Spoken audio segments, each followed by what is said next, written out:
Steven Adams here alongside me as this Thunder homestand continues with the Toronto Raptors. This team's coming off a great win at home on Christmas Day over the Houston Rockets. Steven, your thoughts on the way that this group played on both sides of the floor against Houston? It was very good. But you know, it's good that we came away with the win. But there was a lot that we needed to work on. Very basic stuff that we kind of let slip a little. So yeah, we got to get back on track. How do you find that balance between being pleased, obviously, with getting a win, but then taking care of some of those things that inevitably will crop up every game? You kind of just like, whatever the outcome is, obviously it's a product of what you do in the game, and so that we did enough to get the win, which is good. But you can't just say like, yeah, we're good now. Like this is what's going to make us achieve our goal. That's not the case at all. So the whole goal is to be the best team that we can. So we can't really be satisfied ever, if that makes sense. Absolutely, absolutely, and obviously coming in 2 nights later, you've got a Raptors team who's one of the best in the Eastern Conference. Your thoughts on going up against this squad, who's got a big-time center in Jonas Valanciunas, and then two incredible guards on the wing as well. Yeah, it's just one of those things, man. It's like we got to focus on what we have to do defensively, and like yes, we have to adjust to their plays, whatever. But the main thing is like if we come locked into and aware of what we have to do, then we should have a pretty good chance. It'll put us in the best position to win, I think. Yeah, but it's a very good team. Obviously, those two guards are very good. Just the way they play is just puts a lot of problems, and. One thing Raymond Felton noted is that both DeMar DeRozan and Kyle Lowry are really good with pump fakes.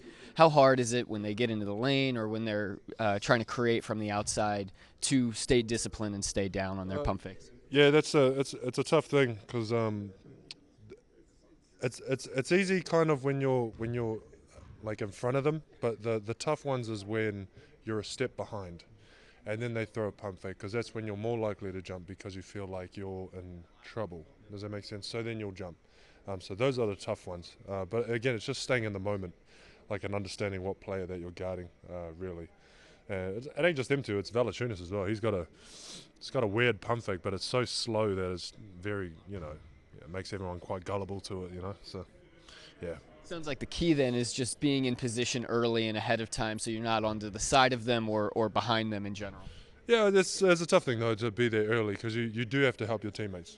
So you're going to be behind anyway. But as I said, the urgency to get back to minimize that window to where they could take advantage, then that's the ideal thing. You can't do 100%, but, yeah, you can minimize that window. That's the best you could do.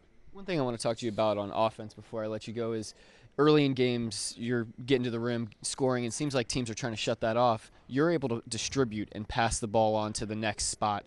What is your, I guess, mind frame or thought process when you've got the ball there in the middle of the lane trying to make the next play? Well, it's just like catch the ball and then, if I can't score it or whatever, then see whose man's rotating over because after the pick and roll, I know for a fact that I'm ahead of my guy. Whatnot. Once I turn and face and there's another dude there, it's usually one of the corner guys or whatnot. So, and the more we do that as well, it's very tough. Like on defense, it's so tiring to go from that position to close back out. Now you're closing out to a wing player who's very good at driving. They drive you, blah blah blah. It's just like this constant mess, So I mean, the more we do that, the more tired teams will be, and the better shots I think we'll get. You can force them to scramble, which is something you guys probably hate to do. I hate scrambling, bro. It's the worst thing ever. Well, hopefully there's none of that tonight as the Thunder takes on the Raptors. Good luck tonight, Steven. Cheers. Thank you. I'm Nick Gallup. That's Steven Adams, and this is Thunder Basketball.